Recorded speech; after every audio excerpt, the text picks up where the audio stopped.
नमस्कार, प्रणाम। मैं नेहा निहारिका, आपकी भाभी जी। और आपकी भाभी जी एक बार फिर से चुनावी मैदान में निकल चुकी हैं। और देखिए, चुनाव तो थम गया, लेकिन चर्चा थमने का नाम नहीं ले रहा है। अब देखिए कि एक तरफ एनडीए की बम्पर जीत हुई, दूसरी तरफ महागठबंधन की बम्पर हार हुई। अब जितना चर्चा एनडीए के जीत का है, उतना ही चर्चा महागठबंधन के हार का भी हो रहा है कि काहे हार गए भाई। अब देखिए ना कि हम लोग छोटा मोटा एग्जाम भी देते हैं, चाहे बच्चा लोग एग्जाम देता है, तो जब फेल होता है, चाहे कम नंबर लाता है, तो हम लोग बैठ के पूछते हैं कि कहाँ लिखे, कहाँ कमी किए, कौन कौन सवाल छोड़ दिए, सारा चीज पे पूछते हैं। लेकिन यहाँ पर तो देखिए ना कि परीक्षार्थी कह रहा है कि हमारे स्कूल में गड़बड़ी है। मैंने देख रहा है ना कि कह रहे हैं कि वोट चोर है, तो वोट चोरी हो गया, तो ये हो गया, तो वो हो गया।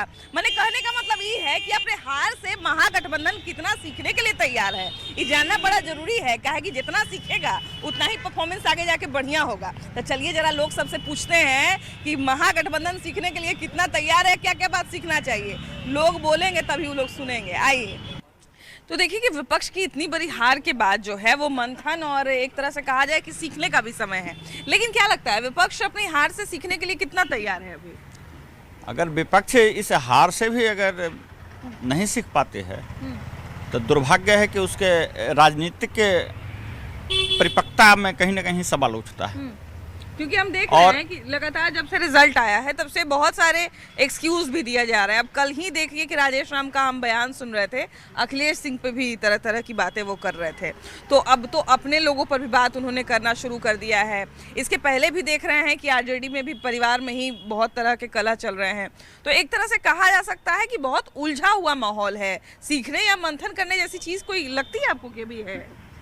हमको नहीं लगता है कि राजनीतिक अनुभव का कहीं ना कहीं कमी है। इससे साफ पता चलता है कि महागठबंधन का जब गठबंधन हो रहा था तो चुनाव के ऐन वक्त पर भी कभी कोई मुख्यमंत्री घोषित किए जा रहे थे या किसी प्रत्याशी को सिंबल देकर के वापस किया जा रहा था। और अब चुनाव के बाद अखिलेश जी पे ठिकरा फोड़ना या किसी और पे ठिकरा फोड़ना, ये पहले अपने राजनीतिक अनुभव को तो ये समझ लें कि हमारा अनुभव क्या है। माई बहन योजना घोषणा करते हैं तो घोषणा के पूर्व अपने घर की भाभी को न्याय नहीं दिला पाए।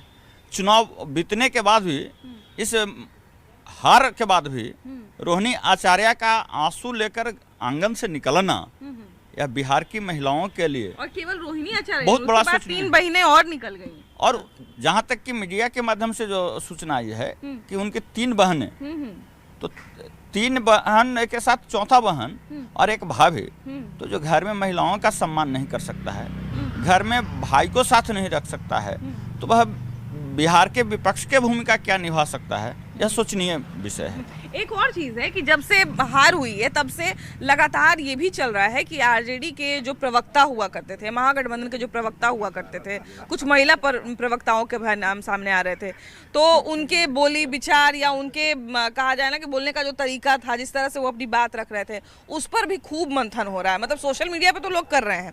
लेकिन क्या लगता है कि आरजेडी या महागठबंधन इस बात पर मंथन करने को तैयार है कि हमारे प्रवक्ता ने किस तरह से हमारी छवि प्रस्तुत की लोगों के सामने, या जो तरह तरह के रंग बिरंगे गाने आ रहे थे उस पर कुछ से हम सीख लें, ये सब करने को तैयार है महागठबंधन? देखिए, हम लोग को तो कहीं लगता ही नहीं कि इन लोग कहीं मंथन के मूड में हैं या मंथन करते होंगे, क्योंकि इन लोग के हमेशा से इन लोग का रहा है कैसे वो लाठी के बल पर बूथ लूटकर किसी तरह सरकार बना लें।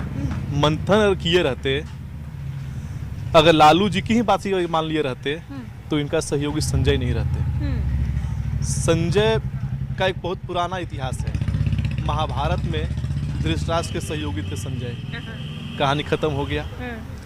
उसके बाद आगे हमारे उद्धव ठाकरे जी, उनके सहयोगी संजय, कहानी खत्म हो गया। एगो नए आए थे केजरीवाल, आम आदमी पार्टी, उनके भी सचिव हो गए संजय, उनका भी कहानी खत्म। अब बेचारे तेजस्वी उठे थे अभी राजनीति में, सहयोगी ले लिए संजय का, संजय बना लिए, इनका भी कहानी खत्म। लेकिन नीतीश कुमार के साथ जो संजय है वो तो उनके लिए लकी साबित हुए। देखिए, नीतीश जी के पास एक सहयोगी नहीं है, सिर्फ वो संजय जी झा के इशारे पे वो नहीं चलते हैं। उनके पास कई, और ऐसा नहीं कि संजय झा उनके शुरू से रहे हैं, उनके पास कई तो महारथी उनके पास में है, कई आपने सलाहकार उनके संजय पास का में नाम है। लिया है, एक बाकी सबका तो हम चलिए हम बाकी का कोई आरोप नहीं सुन सकते हैं, लेकिन हाँ रोहिणी आचार्य उनकी घर की हैं। उन्होंने ये बहुत गंभीर आरोप लगाया कि जब पूरा दुनिया और पूरा ये लोग जब चाणक्य चाणक्य कहता है तो इनके चाणक्य की जिम्मेदारी क्यों नहीं ले रहे हैं, जिम्मेदारी से क्यों भाग रहे हैं। क्या लगता है कि जो बात रोहिणी आचार्य ने कही, रमीज और संजय का नाम उन्होंने लिया, उस बात में सच्चाई है? उनके परिवार में कोई नहीं है, उनका परिवार सिर्फ उनका पत्नी है, उनका परिवार सिर्फ संजय है, उनका परिवार सिर्फ रमीज है। बाकी ना तेज प्रताप उनका परिवार है, ना रोहिणी उनका कोई परिवार उनका नहीं है, सिर्फ ये 2-3 परिवार है। और परिवार का एक कारण है। अब क्या है कि बहुत सारे चीज़ों, अब क्या है साथ में रहते हैं, बहुत सारी चीज़ें होती है जो कि जानते हैं। अगर कल उनको हटा देंगे तो बहुत सारी चीज़ें मार्केट में आ जाएंगी, तो अब रखना पड़ेगा। क्या करेंगे, उपाय क्या है? मजबूरी है उनकी रखना। उनके घर में इतने बड़े राजनीति के प्रकांड विद्वान बैठे हुए हैं, क्या उनके साथ भी बैठ के, लालू यादव के साथ भी बैठ के मंथन करने को तैयार नहीं है? अब होता क्या है जो बता देता हूँ, अगर बेटा नालायक निकल जाए तो बाप का कोई मानता ही नहीं है। वही वाली बात है, बाप अगर कहेंगे कुछ, बेटा कर रहे हैं कुछ, क्योंकि यहाँ पे संजय जी का मौजूदगी है। तो संजय जी अपने स्तर से वो डील कर रहे हैं ना, तब तो उनके घर में ही फूट आ गया ना। कैसे घर के लोगों को निकल जाए? कोई अपनी जो अपने बाप को किडनी दे सकती है बेटी, उस बेटी को अपने बाप कैसे निकलते हुए देखेगा रोते हुए? यहाँ पे ये भी तो बन सकता है ना, क्यों? चाहे तो वहाँ पे लालू यादव का चल नहीं रहा है, वहाँ पे सारा संजय का ही चल रहा है, उसके कारण ये सारी चीज़ें हो रही है। इतना बड़ा महागठबंधन, इतनी बड़ी पार्टी आरजेडी हो या कांग्रेस हो, चुनाव लड़ रही थी। बहुत सारा जो एक कहा जाए ना कि अलग अलग तरह का चीज़ सोशल मीडिया पे लोगों ने देखा, अब चाहे वो गाना रहे या प्रवक्ताओं की भाषा रहे, चाहे जो रहे, हारने का जो भी कारण रहे, क्या उस पर मंथन करने के लिए या अपनी हार से सीखने के लिए महागठबंधन तैयार है? हाँ बिल्कुल तैयार है। क्योंकि तैयार तो बिल्कुल है, और इस टाइप का जो है एक्टिविटी तो नहीं करना चाहिए कि पोस्टर हुआ पे इस टाइप का पेंट कर देना, ये कर देना, ये तो बिल्कुल गलत चीज़ है। और क्योंकि अभी हम इसलिए पूछ रहे हैं क्योंकि जिस तरह से एक तरह से बम्पर जीत और बम्पर हार वाला जो इक्वेशन आया है, विपक्ष का मजबूत होना तो जरूरी है। ऐसा एकदम नहीं होना चाहिए किसी राज्य से विपक्ष एकदम ही साफ हो जाए। तो अब मजबूत तो तभी होगा ना जब अपनी गलतियों को सुधारेंगे, अपनी गलतियों से सीखेंगे। हाँ, गलतियों को तो सुधारना चाहिए, इस चीज़ को कि कहाँ वो गलती की, किस वजह से वो लोग का हार हुआ है। जनता का पूरा लोग ध्यान नहीं दे रहे होंगे, जनता के डिमांड पे नहीं चल रहे होंगे, जनता को नाखुश किए होंगे, इस वजह से उन लोग की इतनी बड़ी हार हुई है। और ये चीज़ को विपक्ष को ये चीज़ को सीखना चाहिए और सीख के ही इनको आगे बढ़ना चाहिए। निराश को किन किन चीज़ों पर भी काम करने की सबसे ज़्यादा जरूरत है? काम करने की सबसे पहले वो जनता के बीच में उनको सबसे पहले रहना चाहिए। ये नहीं कि सिर्फ अपने फ़ायदे के लिए वो साइड हट जाए, जनता का जो भी है जनता का नीड पूरा करे, तो ऑटोमेटिक जो है जनता उनका आने वाले डेट में जरूर सपोर्ट करेंगी। क्या लगता है जो भी इनका कारण था, ये लोग अपनी हार से कुछ सीखेंगे महागठबंधन के लोग? ये सीखना तो चाहिए ही मनुष्य को। बाकी है लालू जी दोबारा कोई बन नहीं सकते हैं। उनके जो दोनों पुत्र हैं वो उनके कुछ परसेंट पे भी अगर चल पाए तो हम समझते हैं रिकवरी होगा, चांसेस है आरजेडी का। किन किन चीजों पर उनको काम करने की जरूरत है, क्या क्या चीज सुधार लाने की सबसे पहले तो एकदम ग्राउंड लेवल में उनको जा करके ये माने बताना होगा कि अब ज्यादा वादा वाला कहानी नहीं है। ये जो गंदा गंदा गाने बजवाते हैं, इस तरह का जो बात है, ये सब चीज को बहुत दूर तक एकदम हटाना होगा। उनके घर में खुद की 6-6, 7-7 बहन हैं, अभी बच्ची हैं, उनकी वाइफ हैं। हाँ, दूसरा चीज़ इस तरह का वातावरण बनाना है कि अगर यादव समुदाय है तो वो सब लोगों के लिए है और अच्छा ही तैसी है। ये गंदा गंदा माने अभी कुछ हुआ भी नहीं था कि रोड पे देखिए एकदम पूरा ही करबो रहे तो गोली पे टांग लेबो तो बंदूक पे उठा लेबो, ये सब उनको लिया सत्ता में कट्टा सटा के उठा लेबो, ये सब। और ये तमाम चीज़ हम समझते हैं कि उनको एकदम माने अगर समझदारी थोड़ा सा होगा, बचकाना वाला काम नहीं करेंगे तो ये सब चीज को करेंगे। क्योंकि उनके पिताजी का सत्ता है तो उसको लेके चले, सब बाल बच्चों का वही कहानी होता है। ये तो सबसे बड़ी उन पे जिम्मेदारी है कि जिस पार्टी को इतना बड़ा खड़ा कर दिया और अब आपको दे दिया है, इतनी बड़ी पार्टी खड़ा करने में कितना उनको मेहनत लगा होगा। और आपको बना बनाया हुआ अगर एक मंच मिल गया है तो उसको तो आपको और बढ़िया से संभालना चाहिए। संजय तो नाम में विख्यात है, मैंने महाभारत और अथी सब में है, फिर भी संजय तुम जान के रख लियो यार। अब बहन भाई से कोई हो सकता है ज्यादा, अच्छा बहन से कोई हो सकता है। आप जिनके सिस्टर हैं कि उनसे हम तो नहीं समझते हैं कि उनसे मैंने अपने भाई के लिए आपसे ज्यादा कोई अच्छा सोच सकता है। अब 1-8% अपवाद तो सब चीज में हो जाता है। पत्नी ड्राम में डाल दे रही है या ढकेल दे रही है, ये एगो अलग है। इस पे ही पूरा सृष्टि नहीं चल रहा है। तो ये जो श्रीमान किए हैं काम है वो ऐसा काम किए हैं, और उसके ऊपर अभी भी बहन होता है भाई, तुम्हारा बुरा कभी चाहेगा? हाँ, उसको हटा देना चाहिए। हालांकि देखिए कि भैया कह रहे हैं कि संजय नाम में ही गड़बड़ी है, लेकिन हार का ऐसा नहीं है कि केवल संजय दोषी होंगे, बहुत सारा कारण होगा। एक तो सोशल मीडिया पे जिस तरह का प्रचार गानों के माध्यम से हुआ वो भी है, कुछ प्रवक्ताओं का भी हाथ था, कुछ गलती ये भी हुई होगी कि कार्यकर्ताओं को जोड़ नहीं पाए होंगे। महागठबंधन के इतने बड़े हार का चाहे जो भी कारण रहा हो, वो लोग अपनी हार से क्या लगता है, अभी 4 साल का समय है लोकसभा में, सीखेंगे, कुछ सीखने को तैयार है? मेरे को तो नहीं लगता है कि वो सीखेंगे, फिर वही काम करेंगे जो पहले करते हैं। बिल्कुल। तो भाई देखिए कि एनडीए का ढेर मनी सीटों आ गया, 200 पार भी हो गया, सरकार भी बन गया, लेकिन इस बीच में एक वो जो बहुत जरूरी बात है कि हमारा जो लोकतंत्र है उसके लिए विपक्ष बड़ा जरूरी है ना। अब विपक्ष का देख ही रहे हैं कि स्थिति इस बार बहुत गंभीर हो गया। तो किन किन चीज पर विचार करना चाहिए, अपने हार से सीखने के लिए कितना तैयार है विपक्ष? विपक्ष की भूमिका रूलिंग पार्टी के भी एमएलए उठा सकते हैं, ऐसी बात नहीं है।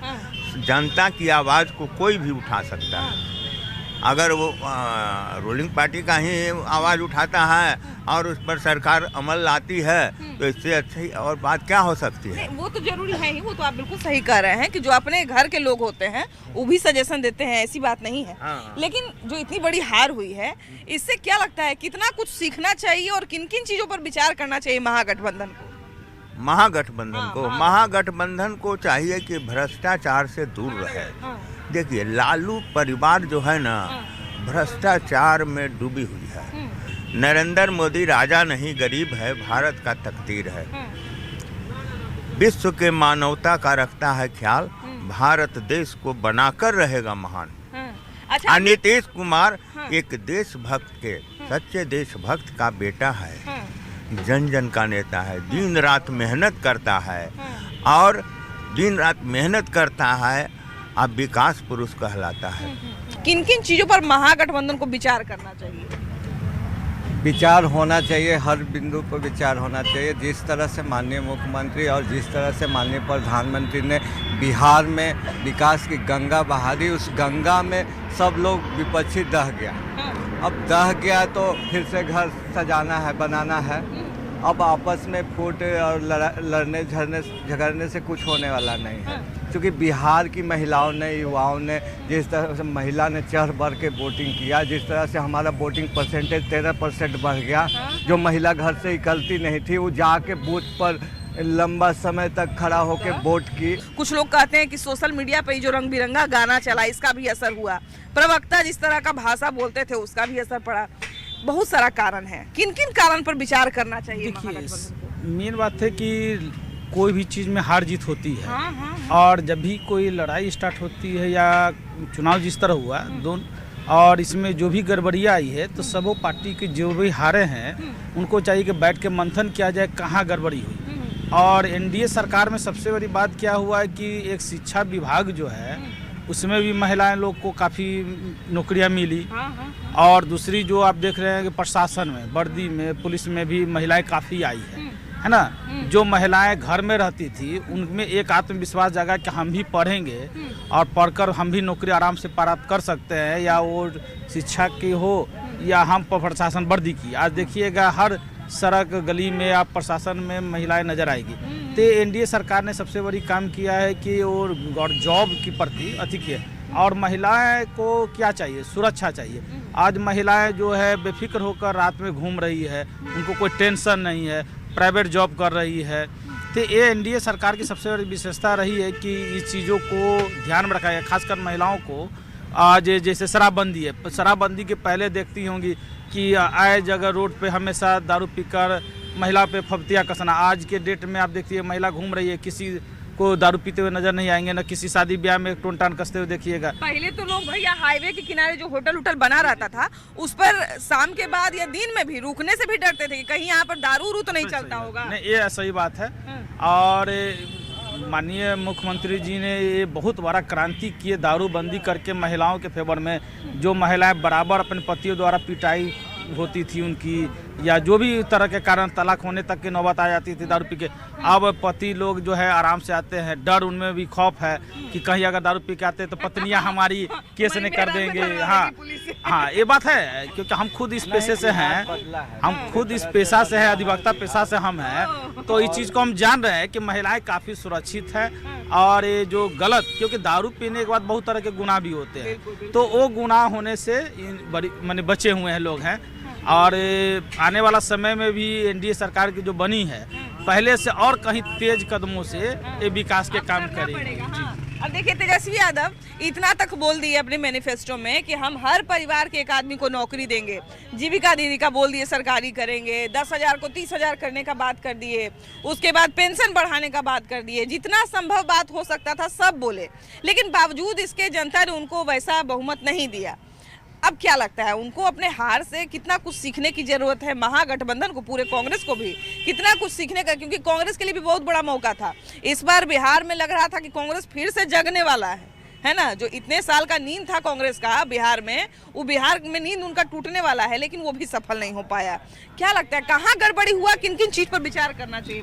सबसे पहले आपको मैं प्रणाम करता हूँ, इसलिए कि आपका चैनल बराबर देखते रहता हूँ, तो आपको देखते मैं भी आगे आपके इसमें कार्यक्रम में शामिल हो गया। चलिए, वो अभी जो है जैसे आपने सवाल किया कि तेजस्वी यादव ने घोषणा किया हर घर नौकरी, तो नौकरी तो वो सही पहले भी नौकरी का ये किया था, land for job, land for job. वो नौकरी देंगे क्या क्या पूरा बिहारे लिखवा लेता, क्योंकि 2-4 को दिए होंगे तो उसका ज़मीन पहले लिखवा चुके हैं। उसके लिए वो दिल्ली अप डाउन कर रहे हैं, उनको वो उसमें जो है साबित भी हो गया, कोर्ट में भी साबित हो गया कि ये लिए हैं बिल्कुल। तो चलिए, नौकरी वो तो जो बोल रहे हैं सब समझ रहा है लोग, महागठबंधन क्या कर सकता है सारी बात को लोग समझता है। 20 साल पहले क्या होता था बिहार में और अभी क्या है।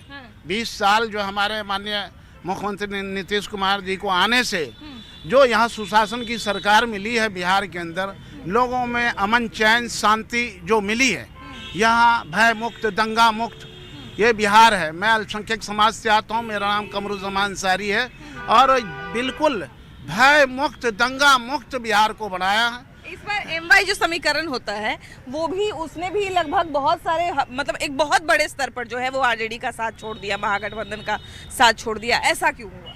एमवाई समीकरण रहा कहाँ, वो तो खुद एमवाई मुस्लिम यादव का जो पहले उनके पिताजी दिए थे ये नारा एमवाई का, तो इस बार कहाँ हुआ? इस बार तो यादव मल्हा का हुआ ना, क्योंकि मुसलमान को तो वो घोषणा भी नहीं किया। एक उप मुख्यमंत्री का भी नाम अगर किसी का लिया तो वो दूसरे जाति का जो 2% 3% है बिहार के अंदर, सीट भी नहीं, जो जिनको 0 पे आउट हो गया। तो खुद भी चुनाव जी हार गए थे। जी हाँ, बता तो रहे हैं, बचा कि खुद चुनाव नहीं लड़े, बता तो रहे जो 0 पे आउट हो गया उसका नाम डिप्टी सीएम में लिया। इसलिए मुसलमान जो है समझ गया कि सब दिन ये दरी बिछवाए हमसे, अब दरी नहीं बिछाएंगे। अच्छा, ओवैसी को भी अगर साथ मिला लेते तो हमको लगता है कि उनको फायदा ही होता, नुकसान नहीं होता।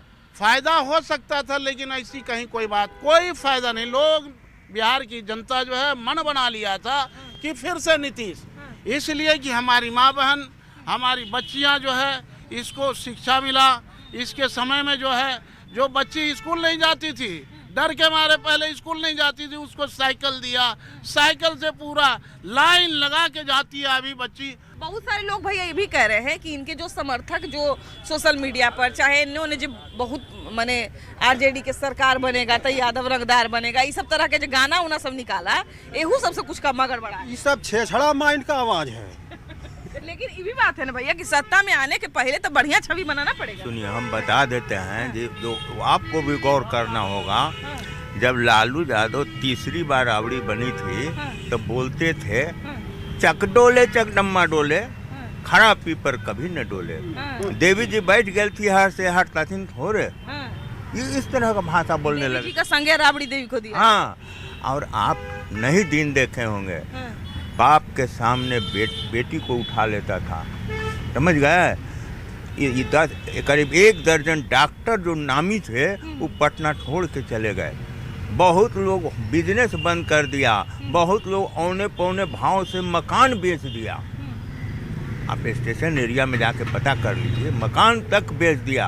अब कोई बाहर नौकरी करते थे तो वहाँ के लोग कहते थे, राजद के बाहुबली लोग, कि आप घर बैठकर वेतन लीजिए, हम लोग को आधा दीजिए। बताइए, एकदम पैरालाइज एकदम कहानी। मतलब एक तरह से कह सकते हैं कि आरजेडी अभी भी जब चुनाव लड़ती है, मैंने अब भले चेहरा बदल गए हैं कि तेजस्वी यादव हो गए हैं, लेकिन वो जो छवि था वो छवि पीछा नहीं छोड़ा। हाँ, और देखिए नरसंहार तो होता ही था, लगातार नरसंहार होता था, अपहरण होता ही था। अब आपको अगर जादव में कोई ईमानदार है तो उसको जान मार देता था। ऐसा होता था? हाँ, आपको कोई अगर अच्छा व्यक्ति है तो उसको जान मार। अब मार दिया नहीं। सब्जी बाग तरफ एक अशोक नाम जादव नाम का एक वार्ड काउंसलर था, एकदम ऑनेस्ट था। उसने वाटर बोर्ड में चीफ इंजीनियर को घोटाला को पकड़ा था, तो उसको खुलेआम ऑफिस में मरवा दिया। ये जंगल राज कोई पॉलिटिकल पार्टी की असंख्य कहानियां हैं। आप जो कहानी बता रहे हैं बहुत तरह की कहानी। पॉलिटिकल लोगों का ये नहीं है जंगल राज। ये जज जो है हाई कोर्ट के 3-4 जज के बेंच थे, वो जजे साहब कहें कि तो जंगल राज है। अरे वाह, हाँ बिल्कुल बिल्कुल, ये तो बात सही कह रहे हैं कि बहुत सारे लोग जो हैं, ये अभी मिथ है लोगों में भी कि ये नेताओं का फैला हुआ है, जबकि ये कोर्ट ने कहा था उस वक्त। अच्छा, ये बताइए कि इस बार जो है जिस तरह का एनडीए को बहुमत मिला, लेकिन हम लोग को ये भी नहीं भूलना है कि दूसरी तरफ विपक्ष का जो है एक तरह से कहा जाए स्थिति थोड़ा इस बार ठीक नहीं रहा। किन किन चीजों से विपक्ष को सीखना चाहिए और सीखने के लिए कितना तैयार है विपक्ष? विपक्ष को पहले चाहिए कि अपने कार्यकर्ताओं का इज्जत दे। कार्यकर्ता जा रहा है तो उसको आप इज्जत नहीं दे रहे हैं, आप रैली में निकल जा रहे हैं झुंड बनाकर। एक दिन से कोई पार्टी बड़ा नहीं होता है। बीजेपी का संघर्ष देखिए, 2 सीट से आज यहाँ 250 सीट, 400, 300, 350 सीट हम लोग ला रहे हैं। फिर रिस्पेक्ट चाहिए, प्रत्येक कार्यकर्ताओं को आप आदर सम्मान के साथ बुलाइए पार्टी ऑफिस, पता करिए कि कहाँ कमी रह गया, फिर से आप उठ सकते हैं। जो मेहनत करेगा वो आगे बढ़ेगा। हमारे मोदी जी, अमित शाह जी ने बहुत अच्छा मेहनत किया, हर एक कार्यकर्ताओं का ध्यान रखा। हर एक विधानसभा में जहाँ जहाँ मतभेद था उनको सब बात करके बैठाया गया कि नहीं भाई, आज अभी हम लोग को बिहार के लिए बहुत कुछ करना है। अच्छा, आपने ये जो कार्यकर्ता वाली बात कही, अभी कुछ सुनने को कहीं कहीं से मिलता है कि जिस समय तक लालू यादव थे उस समय तक पार्टी में इस तरह की बात नहीं थी। कोई भी जाके लालू यादव से मिल सकता था, कोई भी जाके अपनी बात रख सकता था। लेकिन जब से नेतृत्व तेजस्वी यादव के हाथ में आया और सलाहकार के रूप में रमीज और संजय यादव आए, तब से तेजस्वी यादव तक पहुंचना बड़ा मुश्किल हो गया, उन तक अपनी बात पहुंचाना बड़ा मुश्किल हो गया। कार्यकर्ता जो है अगर कोई बात कहना भी चाहे, कोई बात पहुंचाना भी चाहे तो बड़ा मुश्किल होता है उन लोगों। सही बात है मैडम। कहें के लिए बिहार के राजनीति को हरियाणा वाले नहीं समझ सकते हैं। हरियाणा वाले यादव जी तो खुद बीजेपी के सपोर्टर हैं। अरे ऐसा क्या? जी, इसलिए यहाँ भी कहीं ना कहीं वो बैक से हो सकता है सपोर्ट कर दिए हो बीजेपी को। वोट चोरी हो गया। हाँ, यस मैम। ये वोट चोरी सब कुछ नहीं है। मेहनत करिए, हर एक कार्यकर्ताओं को इज्जत दीजिए, आदर के साथ बैठाइए। लालू यादव जी थे जो कार्यकर्ताओं के साथ बैठते थे। कार्यकर्ता भी तो इस पर मामला गड़बड़ा दिया, ऐसा गाना रंग बिरंगा बनाया कि ऐसा ही माहौल खराब। मैडम, आप में ना गलती है, ये खुद सीखना पड़ेगा। आप बात करिए कि नहीं, छवि सुधारिए, ऐसा गाना नहीं गाइए जो हमारे समाज के लिए हानिकारक हो। यहाँ प्रदेश नेतृत्व को, तेजस्वी जी को, माननीय तेजस्वी जी को, हर एक कार्यकर्ताओं को बुलाकर समझाना चाहिए कि नहीं भाई, पार्टी का छवि गलत जा रहा है मेरा। इसको देखिए, अभी के समय में हमको लगता है कि छवि बहुत बड़ी चीज है, इसलिए जो भी पार्टी के लोग होते हैं वो आप आजकल देखते होंगे कि अपने पीआर पर यानी पब्लिक रिलेशन पे बहुत ध्यान देते हैं। उनका छवि किस तरह से दिख रहा है, लोगों के बीच में जा रहा है, इन सब चीजों पे बहुत ध्यान देते हैं, क्योंकि लोग जिस तरह से देखेंगे उस तरह से सीखेंगे और उसके बाद जो है उसी आधार पे वोट करेंगे। तो ये बहुत जरूरी है अभी के समय में। अब महागठबंधन इन सब बातों से कितना सीखती है ये तो आने वाला समय बताएगा, उनके परफॉर्मेंस से पता चलेगा कि कितना सीखे या कितना उस पर काम किए। लेकिन फिलहाल आप जरूर बताइएगा कि महागठबंधन सीखने के लिए कितना तैयार है और क्या क्या सीखना चाहिए। कैमरा पर्सन अजय दुबे के साथ आपकी भाभी जी, बाय बाय।